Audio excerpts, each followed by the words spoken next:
Next episode में हम देखते हैं कि जियांग बॉय पूछता है कि लेकिन दादी शादी किसकी है, तो दादी कहती है कि तुम दोनों की। फिर ये दोनों टेंशन में आ जाते हैं और कहते हैं कि दादी आप गलत समझ रही हैं, ऐसा कुछ भी नहीं है, हम दोनों एक दूसरे को प्यार नहीं करते हैं। तो दादी कहती है अब कोई फायदा नहीं है, मैं समझ चुकी हूँ, तुम लोग झूठ मत बोलो, मुझे पता है तुम दोनों प्यार करते हो, अब डरने की कोई जरूरत नहीं है। आज से 3 दिन के बाद मैं तुम दोनों की शादी कराने वाली हूँ और यही मेरा आखिरी ऑर्डर है, समझे। अब ऊशिया और जियांग बायू दोनों कमरे में आ जाते हैं। अब ऊशिया जियांग बाई को चिल्ला के कहती है कि क्या तुम भी मुझसे शादी करना चाहते हो, क्या तुम बोल क्यों नहीं रहे थे दादी को कुछ भी। मैं अभी जाकर बताती हूँ दादी को सब कुछ कि मैं तुमसे शादी नहीं करना चाहती और उनको ये भी बताऊंगी कि मैं किसी और को चाहती हूँ। फिर जियांग बायू कहता है कि अरे रुको, अभी शादी को 3 दिन है, हम कुछ प्लान बनाते हैं। फिर ऊशिया कहती है कि 3 दिन में तो पूरे चंगान सिटी को पता चल जाएगा। नहीं नहीं, मैं अब भी जाती हूँ, और वो जाने लगती है। फिर जियांग बायू फिर से उसे पकड़ता है और कहता है कि अगर तुम जाकर दादी को सब कुछ बताओगी भी तो दादी तुम्हारी बात का यकीन नहीं करेंगी और वो हमारी शादी करा कर ही रहेंगी, इसलिए थोड़ा आराम से सोचो और हम प्लान बनाते हैं। अब ऊशिया जाने लगती है। फिर जियांग बाई पूछता है, कह रहे तुम जा कहाँ रही हो। फिर ऊशिया कहती है कि मैं अपनी सहेली के घर जा रही हूँ, और वो अपनी सहेली के पास पहुंच जाती है और उसे सब कुछ बताती है कि दादी कैसे उन दोनों की शादी करवाने वाली है। अब ऊशिया कहती है कि मैं तो शादी नहीं करना चाहती, अब शेन चिंगली को ये सब पता चलेगा तो क्या होगा। तभी वहां पर शेन चिंगली आ जाता है और कहता है कि मैं आ चुका हूँ, मैंने सुन लिया तुम्हारी बात। अब शेन चिंगली ऊशिया को एक प्लान बताता है, कहता है कि दादी माँ बहुत ज़्यादा धार्मिक और अंधविश्वास भी मानती हैं, तो उन्हें बस यकीन दिला दो कि तुम और जियांग बायू दोनों एक दूसरे के सूटेबल नहीं हो।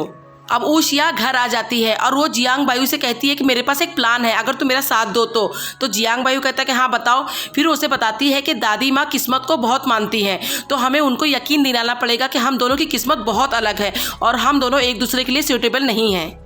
और दूसरी तरफ दादी माँ अपनी मेड के साथ शादी की तैयारियों की बातें कर ही रही होती है। तभी वहाँ पर एक नौकर भाग कर आता है और वो कहता है कि मैडम घर के बाहर बहुत सारे काले कौवे बहुत जोर जोर से चिल्ला रहे हैं। फिर दादी कहती है कि अरे ये तो बहुत बड़ा अपशगुन हो गया शादी के टाइम। अब नेक्स्ट सीन में फिर से दादी अपने मेड के साथ बैठी होती है। तभी वहाँ पर एक नौकर भाग कर आता है और कहता है कि मैडम तालाब की सारी मछलियाँ मर गई हैं।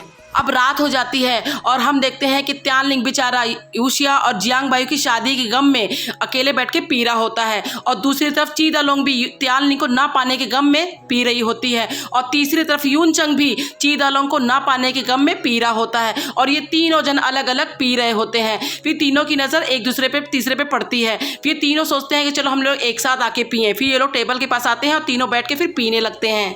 अब नेक्स्ट सीन में हम देखते हैं कि जियांग बायू और ऊशिया दोनों बाजार में टहल रहे होते हैं और दोनों खुश हो रहे होते हैं कि हमारा प्लान काम कर रहा है, दादी माँ डर रही हैं अंधविश्वास से। अब नेक्स्ट सीन में हम देखते हैं कि हमारी डरी हुई दादी माँ गॉड बुद्धिस्ट के सामने खूब प्रे कर रही होती है कि गॉड हम पे दया करो, हमें बचा लो। तभी वहाँ पर जियांग बायू और ऊशिया भी आ जाते हैं, कहते हैं कि दादी आपने हमें बुलाया है। फिर वो कहती हाँ बैठो, तुम भी प्रे करो गॉड से। अब तीसरे प्लान के मुताबिक जियांग बायू एक्टिंग करने लग जाता है कि उसकी आंख में कोई भूत चढ़ गया है, और फिर सारे घर वाले डर जाते हैं। फिर दादी झाड़ फूक करने वाले एक बाबा को बुलाती है और वो बाबा इसको देखकर कहता है कि इसके अंदर एक बुरी आत्मा ने वश कर लिया है, इसे मैं निकाल दूंगा। फिर दादी कहती है कि कैसे। फिर वो हम देखते हैं कि वो जियांग बाई को खूब रस्सियों से बांधकर बेड पे लिटा देता है। अब ऊशिया कहती है कि आप सब लोग यहाँ से जाओ, मैं इसको देख लूंगी। फिर वो उसको हवा करने लग जाती है और कहती है कि तुम तो कितनी अच्छी एक्टिंग करते हो।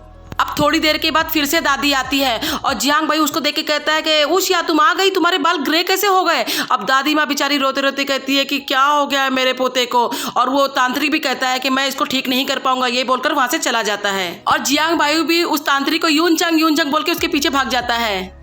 अब ऊशिया दादी माँ से कहती है कि दादी माँ मुझे आपको कुछ बताना है, मेरे बाबा ने बचपन में ही मुझे बताया था कि मेरी कुंडली में दोष है, इसलिए मेरी किस्मत अच्छी नहीं है, तो मुझे लग रहा है मेरी वजह से ही जियांग बायू के साथ ये सब हो रहा है। आपने मेरी शादी उससे तय की है, इसलिए तो मैं चाहती हूँ कि आप मेरी शादी उससे तोड़ दें, तब जियांग बायू ठीक हो जाएगा। अब दादी कहती है कि तुमने इतना बड़ा बलिदान मेरे जियांग बायू को ले दिया है, मैं कभी नहीं भूलूंगी तुम्हारा एहसान। फिर कहती है ठीक है मैं तोड़ देती हूँ। तभी जियांग बायू आ जाता है कमरे में। अब वो दादी और उसकी मेड से कहता है कि तुम दोनों के साथ मैं नहीं खेलूंगा कट्टी, और ये बोलकर वापस से पलंग पर सो जाता है। अब दादी रोते रोते उसे देखते ही रह जाती है कि क्या हो गया मेरे पोते को। अब नेक्स्ट सीन में हम फिर से देखते हैं कि दादी और ऊशिया दोनों जियांग बायू के पास बैठे होते हैं बेड पे, और जियांग बायू सो रहा होता है। तभी अचानक से जियांग बायू उठ जाता है और वो कहता है कि मेरा सर क्यों दुख रहा है, मैं कब से सो रहा था, और दादी आप यहाँ क्या कर रही हैं। फिर ये लोग खुश हो जाते हैं। दादी कहती है कि तुम ठीक हो गए। फिर वो भी कहते हैं हाँ मुझे कुछ हुआ था क्या। अब नेक्स्ट सीन में हम देखते हैं कि शादी की जो सजावट की जा रही थी वो वापस उतारा जा रहा होता है, और त्यानलिंग देख लेता है और उसे पता भी चल जाता है कि शादी टूट गई है। अब वो जियांग बायू को अकेले में लेकर जाता है और उसे कहता है कि क्या नाटक चल रहा है, तुम दोनों जब एक दूसरे को पसंद करते हो तो शादी क्यों नहीं कर रहे हो। अब जियांग बायू उसे बताता है कि मैं ऊशिया को बहुत प्यार करता हूँ और आगे चलकर उसी से ही शादी करूंगा।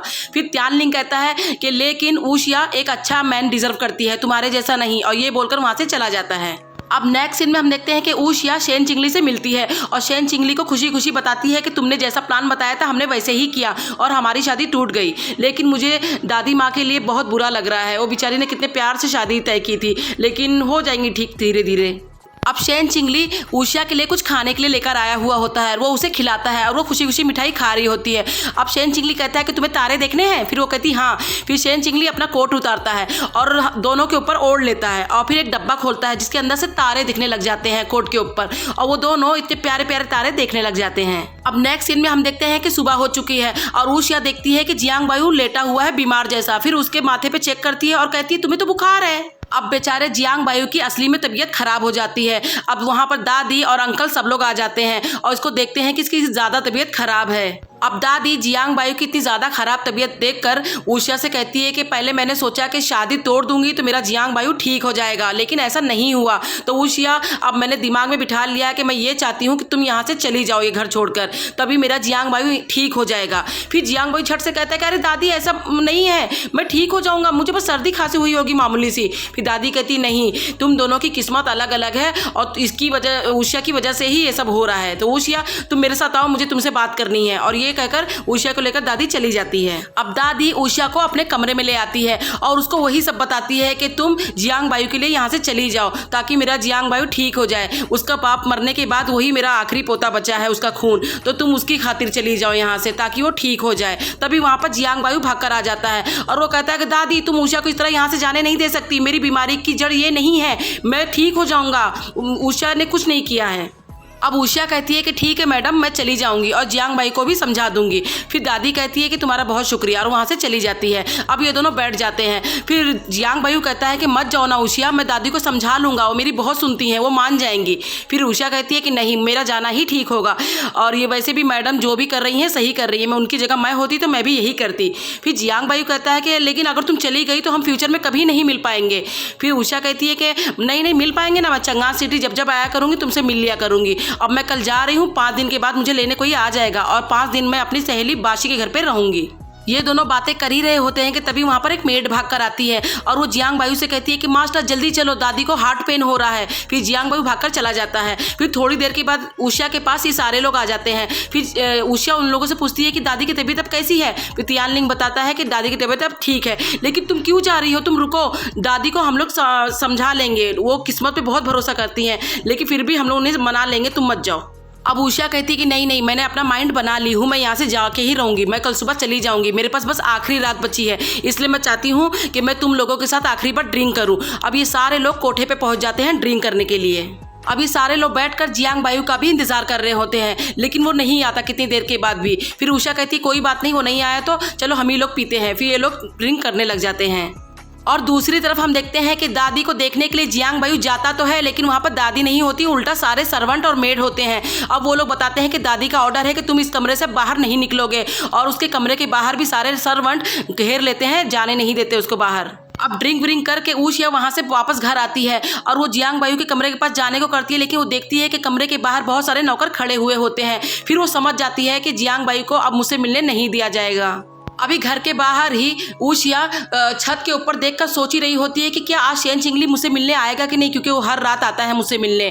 और हम अंदर कमरे में देखते हैं कि जियांग बायू भी सोच रहा होता है कि मैं शेन चिंगली हूँ और बाहर जा भी नहीं सकता, अगर मैं ऊशिया को बता दूँ कि मैं ही शेन चिंगली हूँ तो क्या वो मुझे छोड़कर नहीं जाएगी और मुझसे शादी करके यहाँ रहेगी।